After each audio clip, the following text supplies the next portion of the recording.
The earth was not always the same as it was.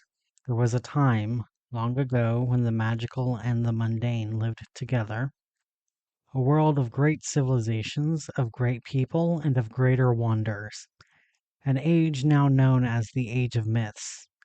But like all ages, it was to end.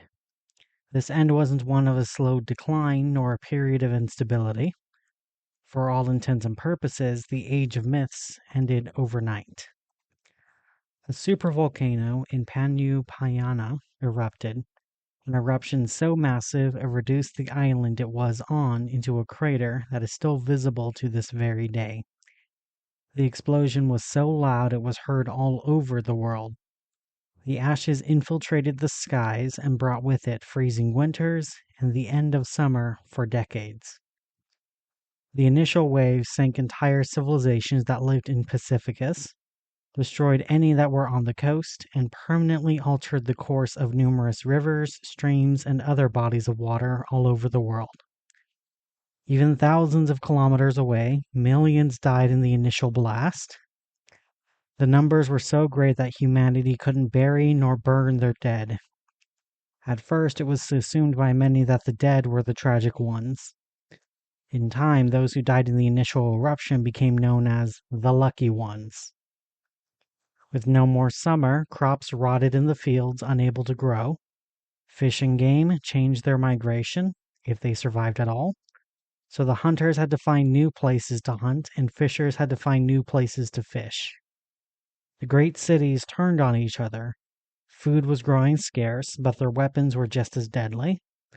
Their weapons, which could reduce cities and civilizations to ash with a light brighter than the sun, only added to the ash in the sky above, and made the harsh winters worse, and made the meager spring even weaker. It is not known how long the war between the great cities were raged. It could have been hours, it could have been days, it could have been years, or even decades. What is known is the last city to fall fell when its last king was strangled with the entrails of its high priest, both of whom were fighting over how to lead the city even in their final moments as the city burned down around them. Even with the fall of the last of the great cities, the world grew colder and the world grew harsher. Acidic rain wiped out plants that could survive the winter. Animals that fed on the plants died off, and those that fed on the animals died off as well. Stone tools, shelters, and even people were harmed by the acid rain as the remnants of humanity migrated across the landscape. Most of them following the few herds that remained or harvesting wild plants that could survive in the harsh environment. Many fled south to the equator only to realize that everyone else had the same idea. So the warm places on Earth had too much competition for too few resources. Humanity continued to decline in population, and with numbers now measured in the hundreds of thousands, great and powerful beings intervened. Beings that some would call gods. In what is now Vespucci, a two-headed dragon gave up its life to all its heads to act as a portal between Earth and the world of primeval, a world of extinct life that were also given a chance to survive, so humanity would fit in well out there. The tides allowing humanity to cross over for only an hour a day. Still, thousands were saved by the sacrifice of one great being, the first of the Primevalians. All over the world, beings that we would now call demons, waited where trails would cross over and where liminal spaces meet to offer humanity salvation in their own homes. Thousands were taken to Pandemonium willingly. None would ever stay willingly. Escaped from one hell into another, these survivors would be the first generation of damned that would infest the surface of Pandemonium. And just as there was shadow, there was also light. Angels would offer humanity safety in their heaven. All the humans would have to do was worship the one who made the angels endlessly and let go of their own humanity to join the angels. Those who agreed left their faces behind, and they would spend their eternity worshipping the white flames of the demiurge, the first generation of humanoid angels. Then there was a young girl who found her own imaginary world at the bottom of a rabbit hole, a world where she could be safe, a world without danger. But this little girl did what many little girls did. She decided to save others. She went back to her clan and took them back to her world, and then she went back for more and more and more. One by one, this little girl brought many into her own world. Every person made her world so much bigger, so much stronger, and her imagination and power grew. Only when the little girl could find no more people to save, she traveled back to her world. The little girl was Adansi Allheart, daughter of the dearest friend, Marquess of Madness, goddess of Lockhart. Those she saved would go on to be the first generation of Lockhartians. Some say she is still saving people to this day.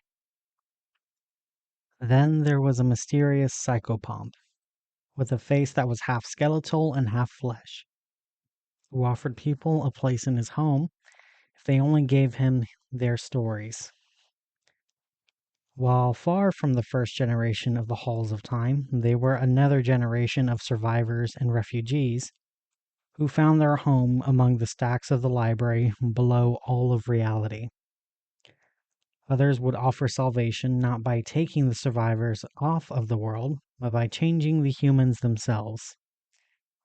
The ones who travel in shadow offered their blood to humanity and let them change into predators that hunt in both night and in shadow. The first of the vampires, who would evolve, mutate, and change into the many types of vampires we know about today.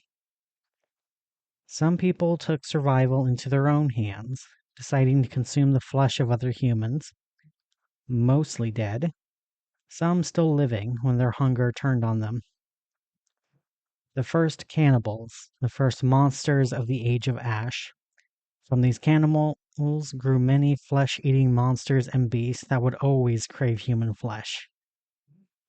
And these are just a small sample of the many monsters that could count humanity as their ancestors came into being.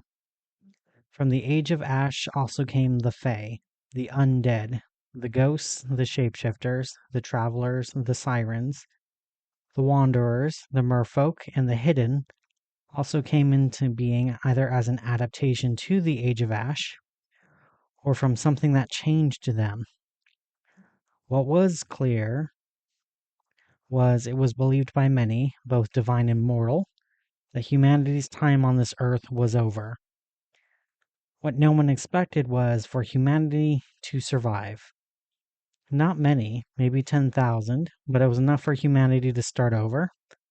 First as nomads that followed the food, and in time some would move on to build farms and cities. Technology was discovered or rediscovered, and humanity also discovered new forms of power without letting go of their own humanity.